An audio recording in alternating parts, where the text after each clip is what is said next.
7장 25절 보면요, 예수께서 간구하신다 이런 말씀이 나오는데요, 간구한다 이 말은요, 우리가 그냥 생각하기로는 간절히 구한다, 간절히 요청한다, 부탁한다, 그런 뜻 같죠. 그런데요, 실제로는 그런 뜻이 아니라요, 법정에서 사용되는 법정 용어입니다. 법정에서 사용되던 법정 용어. 영어 번역으로 훨씬 더 정확한데요, 제가 적어왔습니다. 한번 보여주세요. 하나는 intercede, 하나는 appeal. 중재하다, 항소를 제기하다, 그런 뜻입니다. 그런 뜻. 그래서 예수님께서 우리를 위하여 간구하신다 이 말은 훨씬 더 정확하게 번역하면 예수님께서 우리를 변호하신다, 예수님 우리의 변호사가 되신다, 이렇게 이해해도 괜찮습니다. 그러면 도대체 예수님은 우리의 무엇을 변호하실까요?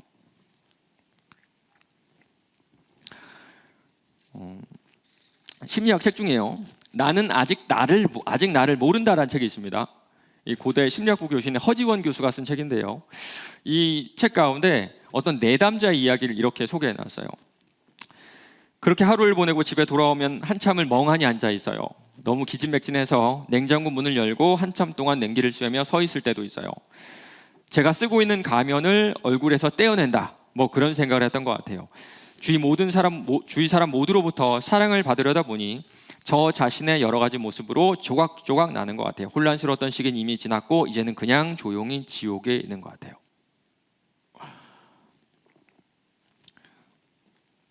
저도요,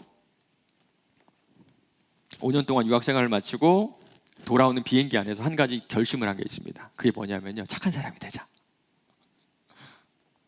모두에게 친절한 사람이 되자. 이제 여러분하고 저랑 꽤 됐잖아요. 이제 아시죠? 전 그런 사람 아니죠? 저는 착한 사람도 아니고요, 친절한 사람도 아닙니다. 그런데 저도 모두가 좋아하는 그런 핵인싸가 되고 싶었나 봐요. 저는 여러분 아시겠지만 핵아싸입니다. 핵아싸. 아싸 중에 핵아싸인데요, 핵인싸가 얼마나 되고 싶었는지 모릅니다. 그래가지고 한국에 와가지고 착한 척을 얼마나 많이 했는지 몰라요. 예전에 저랑 사역했던 목사님들이라면 아실 겁니다. 한참 후배들한테도 제가 깍듯하게 대했습니다. 이렇게 경어를 쓰면서, 존칭을 쓰면서 그랬고요. 좀 버릇없이 저한테 좀 얘기해도 그냥 옛날 같으면 거기서 그냥 막 했을 텐데 그냥 허허허 웃으면서 넘어갔어요.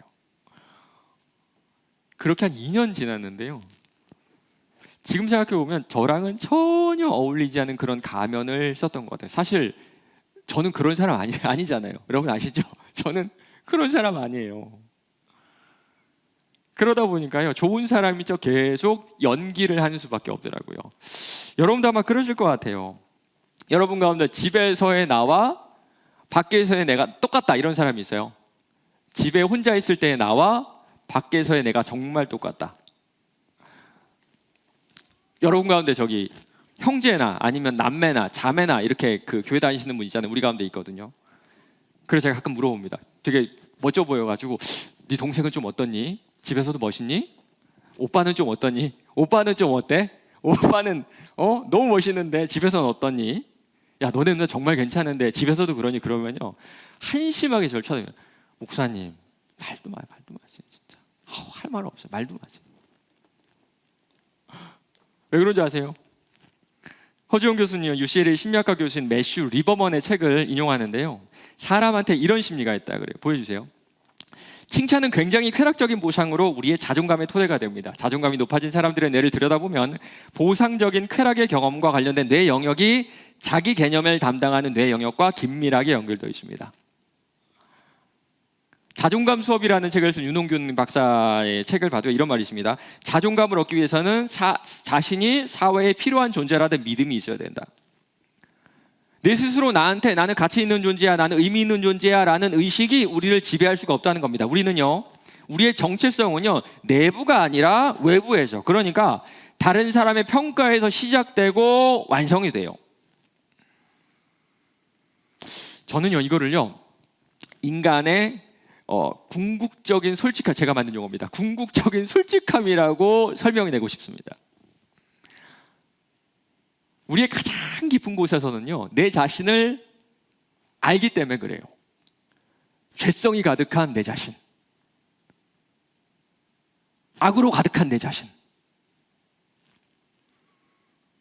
내가 내 자신을 알기 때문에 나는 착한 사람이라고, 나는 가치 있는 사람이고, 내 입으로 이렇게 아무리 주문을 걸어도 내 스스로 납득이 되지 않는 겁니다. 윤홍근 박사는요, 여기 그 자존감 수업이라는 책에서 이런 솔루션을 주는데요. 자신을 맹목적으로 사랑하기 결심하기. 전 동의할 수가 없습니다. 전 동의할 수가 없어요. 나는요, 내 자신이 얼마나 악한지 내 스스로 알기 때문에 다른 사람은 나를 사랑해도 내 자신은 나를 맹목적으로 사랑하는 게 현실적으로는 불가능하잖아요. 그래서 저처럼 가면을 쓰고 연기를 하고 다른 사람들의 그 평가 한마디에 갈급해하면서 그 한마디에 울고 그 한마디에 웃는 그런 인생이 여러분 인생 가운데 반복되고 있지 않나요? 맞습니다. 우리는요, 평생 나를 증명해야 돼요. 그래야 우리가 살거든요. 나는 좋은 딸이고, 난 좋은 아들이고, 난 좋은 친구고, 난 좋은 직장인이고, 결혼한 후에는요, 난 좋은 아빠고, 난 좋은 엄마고, 내 스스로는 결코 납득할 수 없는, 그리고 인정될 수 없는 이 소망을 다른 사람의 입을 통해서 듣고 싶은 겁니다. 마치 우리는요, 평생 동안 법정에 서 있는 피의자 같을 것 같아요. 피의자. 너 의롭다라는 말 듣고 싶은 피의자. 너 좋은 딸이다, 너 좋은 아들이다, 너 좋은 직장인이다, 좋은 친구다, 좋은 엄마다, 좋은 아빠다. 이런 판사의 선고와도 같은 다른 사람들의 평가가 필요한 연약한 존재들. 저는요, 진짜 좋은 아빠 되고 싶어요. 좋은 목사보다는 좋은 아빠가 되고 싶거든요. 그런데 항상 미안해요. 왜냐하면 저는 좋은 아빠가 아니거든요. 좀 아이러니하게 제가 공부한 게 가정사역이라 가지고 다른 분들에게 제가 좋은 아빠가 되는 법을 가르쳐 주거든요. 그러니까 사람들이 저한테는 저분은 좋은 아빠인가 보다 생각을 해요. 그런데 아닙니다. 정말 좋은 아빠가 되고 싶은데요, 그게 아니라는 거 제가 가장 잘 알거든요. 아이들에게 항상 미안한데 그럼에도 불구하고 좋은 아빠 소리를 듣고 싶은 그런 모습이 제 안에 있습니다. 제가 하는 일에서도 마찬가지예요.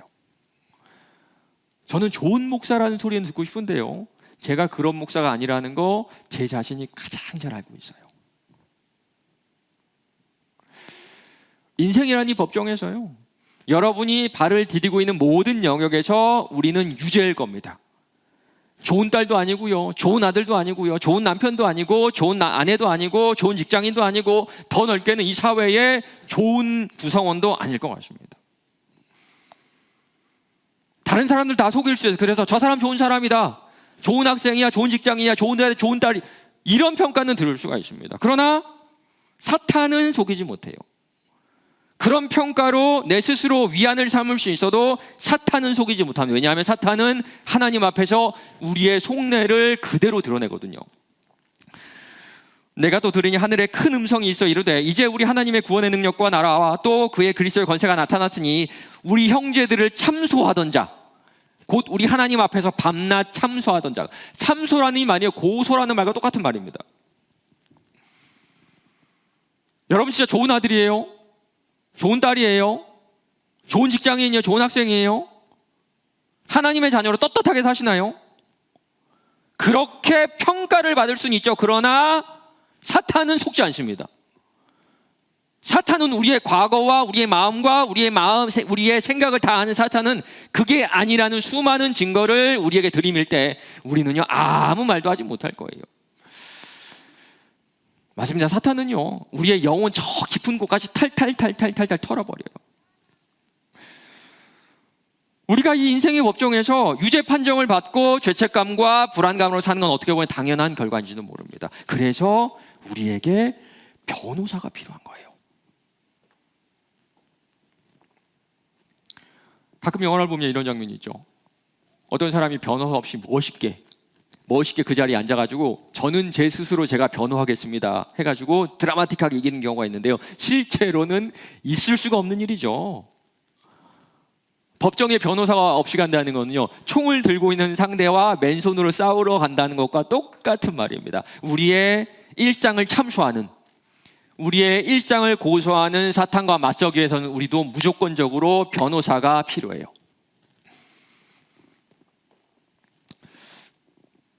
변호사 역할이 뭔가요, 그러면? 네. 사건을 맡은 사람을 대표하고 대신하는 거죠. 그래서 영화를 보면요, 법정 영화나 그런 걸 보면요, 변호사가 그 사람을 아주 잘 변호하면 누구의 얼굴이 펴요? 그 사람에게 사건을 위임한 사람의 얼굴에 웃음이 띄죠.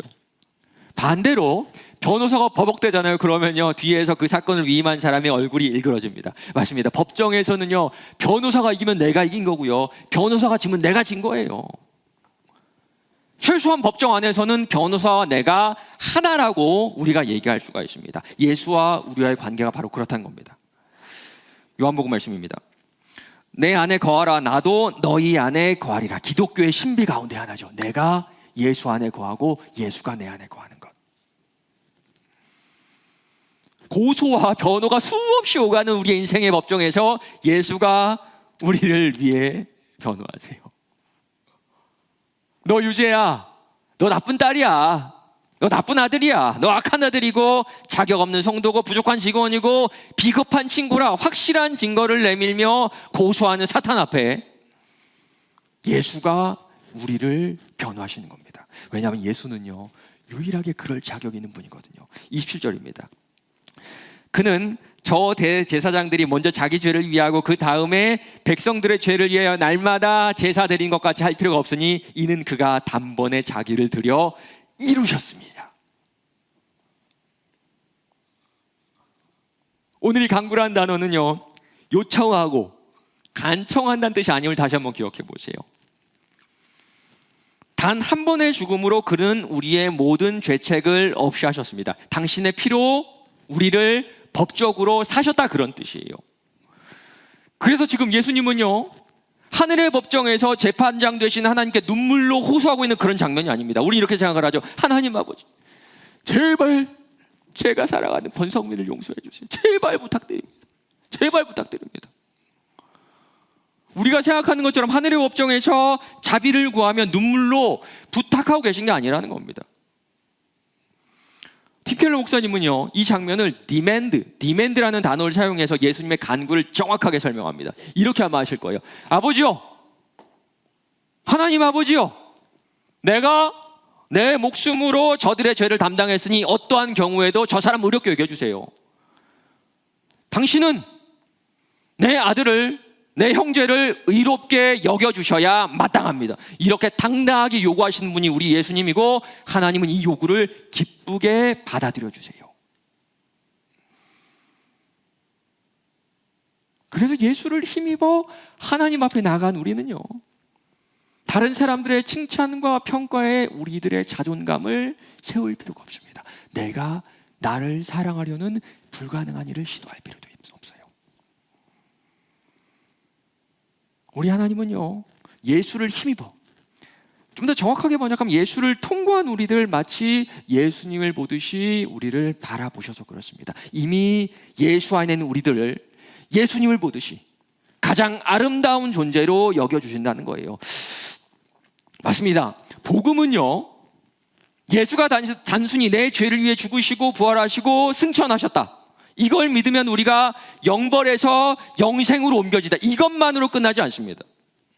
복음은요, 우리의 완전히 무너져버린 일상, 내 자신도 실망하고 때로는 절망하고 한없이 부족해 보이는 이 내 인생도 우리 예수가 변호하시며 그가 당당하게 요구하신 그 의로움으로 하나님께서 우리의 일상을 가장 아름답게 보고 계신다는 사실이 바로 예수님이 하신 일, 우리에게 주신 기쁜 소식, 복음이에요.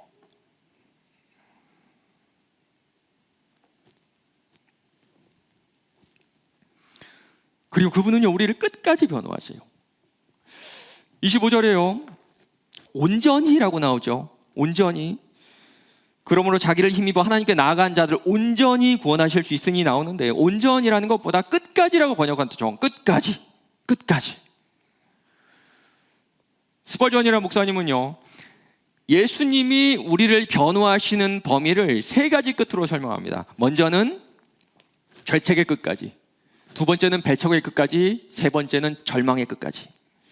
사탄이 우리를 참수하는 세 가지, 우리가 우리 스스로 가면을 쓰게 만들게 하는 세 가지. 먼저는요, 죄책의 끝까지 우리를 변호하세요. 여러분 가운데서도 스스로를 용서하지 못하는 그런 기억이 있는 분들이 있을 겁니다. 내가 지난날에 했던 말들, 지난날에 했던 행동들, 그 잘못된 행동들이 내 양심의 발목에 족쇄가 되어서 마음의 짐으로 남아있는 분들이 계세요. 특별히 가족들에게 저지른 잘못들이 여러분의 마음속 깊이 남아있을 겁니다. 그러나 오늘 이 말씀을 기억하시기 바랍니다.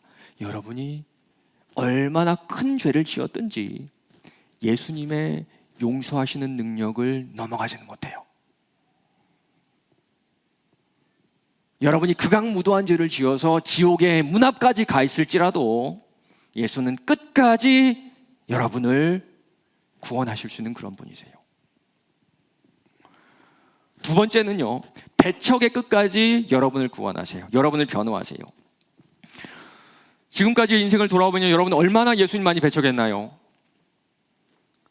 특별히 우리 모태신앙들은요, 그 배척한 정도와 그 배척한 깊이가 남다를 겁니다. 당신이 짓밟은 기도가 1000개가 있습니다. 당신이 쓰레기통에 던져버린 설교가 10,000개가 있습니다. 당신이 내던져버린 안식일이 수천 개가 있습니다. 딱 여러분 얘기, 딱 여러분 얘기.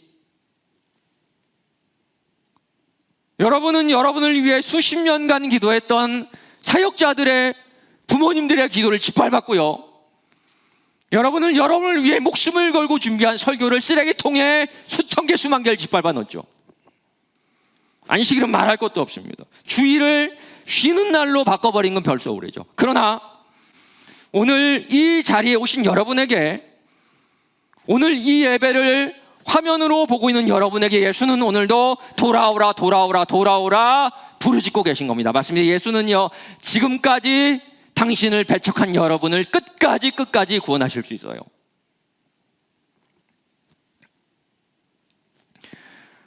마지막으로 예수는요, 절망의 끝까지 간 사람들 구원하세요. 여전히 수많은 사람들이 절망의 끝에서 자신의 목숨을 끊죠.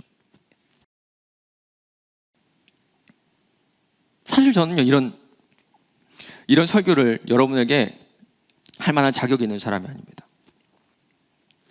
제가 가르치던 아이가 스스로 목숨을 끊었어요. 저는 실패한 목회자고 저는 부끄러운 사역자입니다.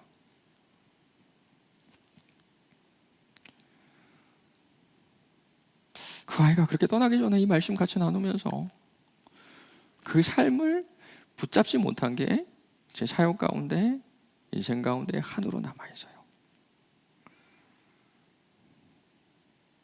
혹시 여러분 가운데서도 절망의 끝에 계신 분이 계신가요? 차라리 죽기를 바라는 그런 사람들.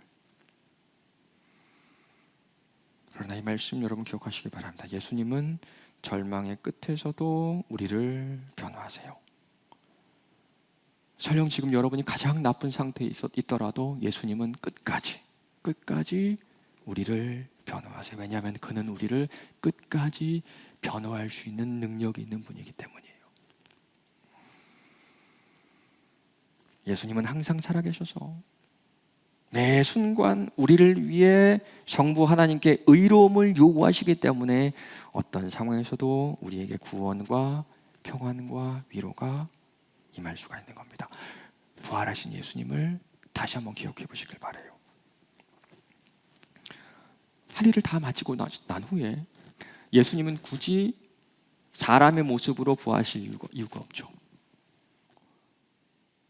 할 일을 다 하셨기 때문에 다시 신성을 가진 그 모습대로 그냥 떠나셨으면 되는데 굳이 이 벌레의 허물과 같은 인간의 몸으로 다시 부활하신 겁니다. 그 이유는 딱 하나예요.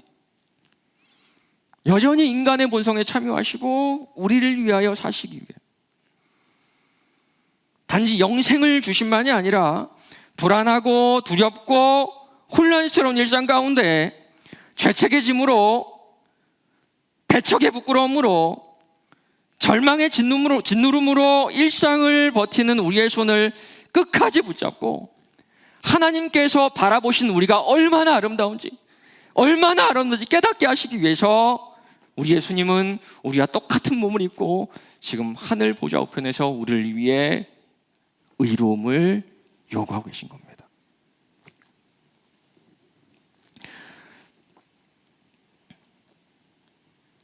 2000년 전에 우리가 똑같이 도시에 살던 사람들, 그 가운데 고난 가운데 살던 크리스천들, 예수를 믿어도 그 인생이 여전히 어려운 성도들에게 지금도 예수가 우리와 같은 모습으로 하늘에서 우리 위해 간구하고 계시니 넘어지지 마라, 쓰러지지 마라, 포기하지 마라, 용기를 주고 계시는 거예요.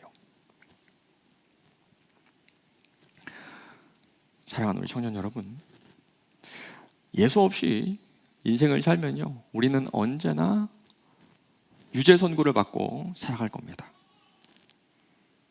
우리 가장 깊은 곳에서 끊임없이 울리는 사탄의 고소를 단 한 번도 이겨내지 못할 거예요. 나쁜 아들이고요, 나쁜 딸이고요, 나쁜 직원이고요, 그 후에는 나쁜 부모가 될 거고요, 쓸모없는 인생이고 변변찮은 인생이고 인생 실패자고 인생 낙오자고, 이 고소에서 벗어나 보려고 가진 노력은 다하지만 결국에는 후회만 가득한 인생을 남기며 외로움 지금 살아가고 있지 않나요? 동시에 다른 사람들의 좋은 평가만 갈구하며 거기에 따라서 나를 증명하려고 힘쓰고 애쓰고 노력하고 있을 겁니다. 그러나 예수가 나의 변호사라는 걸 인정한다면 예수님의 승리가 나의 승리라는 것을 여러분 깨달으실 수가 있어요. 내 안에 예수가 있고 예수 안에 내가 있기 때문에 하나님은 가장 아름다운 모습으로 우리를 지켜보세요. 이제 여러분 속에서 여러분을 비난하고 정죄하고 고소하는 그 양심의 소리와 사탄의 소리로부터 귀를 막고요, 사람들의 칭찬을 갈망한 여러분의 귀도 한번 막아보세요. 그리고 오직 나의 변호사 되시는 예수 그리스도의 변호를 들어보시기 바랍니다. 이것을 너에게 이르는 것은 너희로 내 안에서 평안을 누리게 하려 함이라. 세상에선 너희가 환난을 당하나 담대하라. 내가 세상을 이겨노라. 너희의 죄책으로부터 담대하라. 배척의 부끄러움으로부터 담대하라. 절망의 무게로부터 담대하라. 이제는 나와 하나인 너의 아름다움을 누리며 평안함을 누려라. 이것이 내가 지금도 너희와 똑같은 모습으로 살아서 하나님의 보좌 우편에서 간구하는 이유다.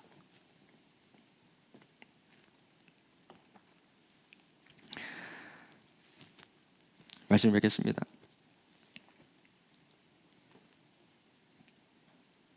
그럼 우린 뭘 해야 될까요? 25절 다시 한번 볼까요? 그러므로 자기를 힘입어 하나님께 나아가는 자들을 온전히 구원하실 수 있으니. 한글 성경은요, 중요한 뉘앙스를 한 가지 놓쳐버렸습니다. 화면 보여주세요. 뭐라고 나오나요? Who draw near to God through him. 주님께서 누구의 일상을 변화하시고 누구를 구원하신다고 하나요? 예수를 통과해서 하나님께 가까이 가는 사람.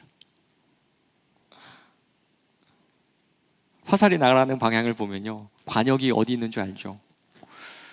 여러분이 예수를 통과할 때야 관역인 하나님께로 가까이 나아갈 수가 있어요.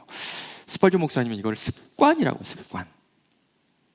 예수를 하나님께 가까이 나아가는 길로 사용하는 습관.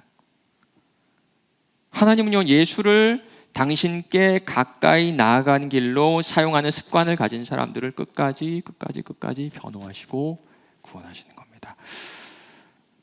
말씀 맺겠습니다. 그렇다면 어떻게 해? 예수를 하나님께 나아가는 길로 사용하는 습관을 가질 수 있을까요?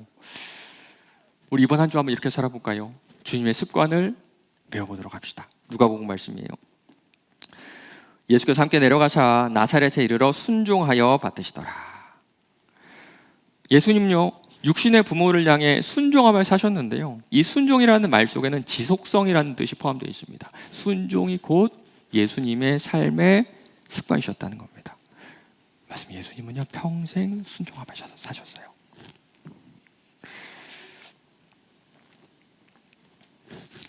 이번 한 주에요, 매일마다 잠언 한 장씩 한번 읽어볼까요? 잠언.